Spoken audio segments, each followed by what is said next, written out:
Wow! Magandang umaga po mga subscriber natin, mga kaibigan. Ayan, medyo ito sumipot na naman po ang haring araw. Ayan, kaya medyo maliwanag po tayo. Hindi pa po yan tanghali. Mga around 9:30 pa lang siguro itong oras na to. Pero medyo heavy traffic na po. Ayan. Ito po kalyeng to kasi medyo may kaliitan to. Ayan ang tawag po rin sa kalye na to ay Governor I. Santiago. Okay? Dito yan, Governor I. Santiago. Yung pong papunta ron forward, ayan, sa left side, yan ang papunta po ng Malinta sa may MacArthur Highway. At ito namang approaching forward, yan po naman ay papunta ng Malabon sa Tatawid, MH del Pilar. Ayan po. Okay? Ayan. Dito po marami tayong madadaan ng mga establishmento, no? May mga eskwelahan dito. Ayan, marami po. Mga bakery. At dito pong nakita po natin dito ay isa po namang unique.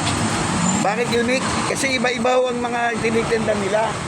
Ito po simulan muna natin dito Napakarami po pero pakikita ko muna sa inyo Ito po.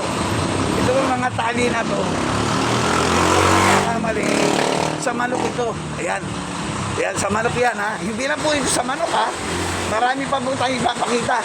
At para malaman natin yan, ito po ang tampok na makakausap po natin. At actually, dito tayo bumili ng pagkain ng aso. Ayan. Madam, please come forward. Ito po, magandang umaga po sa inyo. Halika, nagtatanong lang ako ng mga pagkain ng aso. At kung ano pang uri. Ito po, madam, ano po muna pangalan ninyo? Ano po muna pangalan mo? May? Ask lang natin kung ano mga katanungan din sa pagkain para malaman po ng ating mga kababaryo, kaibigan na gustong bumili. Okay? Ano-ano po ba mga pagkain ng hayop ang meron kayo? Okay, ano-ano pong uri ng mga hayop ang mga pagkain na kanyang itinitinda o iniaalok sa kanila? Ano-ano po? Manok? Ano pa? Ano? Ibon, manok, aso. Ano pa po? So, madaling sabi. Almost, marami. Okay, simulan po natin dito Ito maliliit na to, para may knowledge sila. Ito po, ano po ito? Ito pagkain na to, pare-parehas po ba to? Kaninong pagkain po ito? Ito muna. Ano? Pigeon? Pellets. Magkano po naman ang bawat kilo nito? 25 lang. Ayan, 25 po ang isang kilo ng pigeon pellet. Okay, ito po pigeon pellet lang. Hindi po, pangmanok na. Ito pang manok. Opo. Ayan, nagkakaiba pala sila, magkakaiba rin pala sila, pero halos pare-pareho. Ito pang pigeon, itong nauna, ito pang manok. Tama? Lahat yan. Ayan, okay, dito naman po tayo. Ano naman to? Ito. Ano pagkain po ito ng mga tayo? Pagkain ng ano po ito? Ibon po, canary. Ibon, canary. Ano po yung canary? Ano po yung canary? Pagkain. Ang pangalan. So ito puro sa ibon naman. Apo. Okay, magkano po ang per kilo nito mga to? Yung mix po, 65. Yung mix? Ayun. 65 yung mix. Ayan yun. Ayan, 65 po per kilo niyan. Yung iba naman? 60. Okay. 60. Ito po naman. Apo, pang manok, kalapate. Ito, dito na po tayo sa pangmanok at kalapate. Alam po ninyo mga kaibigan, mga subscribers, napakarami po ng paninda niya. Kung iisa-isahin po natin ito, baka abutin tayo na magdamag. Kaya siguro, pinakamaganda, kukunan ko na rin lahat. Ayan po para makita po ninyo, ipaliwanag nyo na lang, madam, kung ano yung nakikita nila. Opo. Ayan po, ano yung mga nakikita nila pagkain na yan. Pagka yung po kasi yung namimili, alam na po nila yun. Pakita natin si madam para alam niya. Hindi, huwag kayo mahiya, madam, para maalam nila kung sino yung tatanungin Diba nila. nakikita naman nila ako dyan? Sige, ayan po ayan, sige, ayan medyo mahihain, pasensya na po kayo. Ayan po bukod dito, ayan naman, pagkain naman ng aso, binili natin. Ito, pagkain ng ano yan? Alin po, yan po pang papi. Papi. Sabi ko, yung pampapi, ano yung binenta mo sa akin? Andiyan ba yun? 21 po yun, wala po dyan wala po yung sako. So, yun. Pero sana kainin ng papi namin. Sana po. 2 months pa lang yun madam Opo. Ayan po Ito pong tindahan na to, maliit lang ang pwesto niya. Small but terrible. Bakit kamo? Lahat to halos ang paninda. Nandyan ayan yung kainan ng aso, di ba? Ng ibon, ayan. Mga kainan yan, okay? Ayan, hindi lang mga pagkain, kundi yung kanilang mga gamit. Ayan, ito ba mga vitamins po, madam? Yung andun si taas. Apo. Ayan, mga vitamins yan ng manok, halo-halo na yan, ibon. Apo.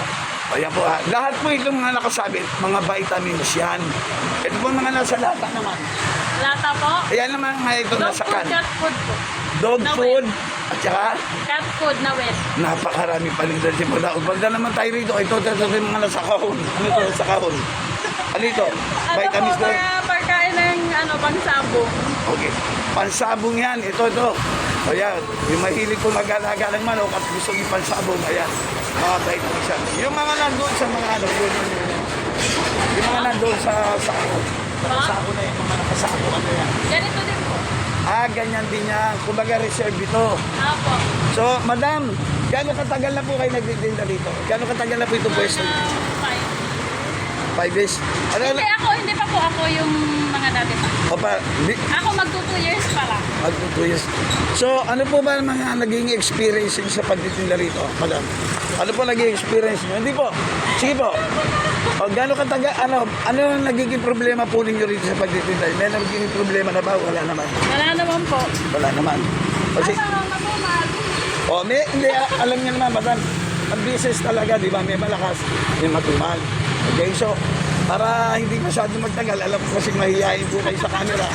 Pwede, anyayahan nyo na lang. Anyayahan nyo na lang po. I-front nyo na lang po, i-front nyo para kasama. Opo. O sige, ayun nga po, hindi. Ito lang po makikita natin. Bali, ito po. dalawa lang po. Hindi po, mawawala po yan. Wala yan. Opo, wala pa. Basta yun na lang po. Ito siyang back.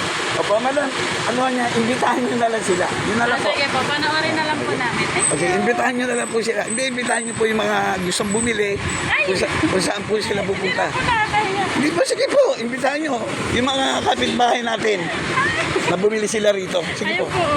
Ayaw pa. Ayaw ko na. O pagmasensyahan nyo na po. Kung hindi man niya masabi, ako na magsasabi dahil talagang ano ho siya talaga mahihiyain talaga si madam. Ayan, pang malayuan na lang. Ayan.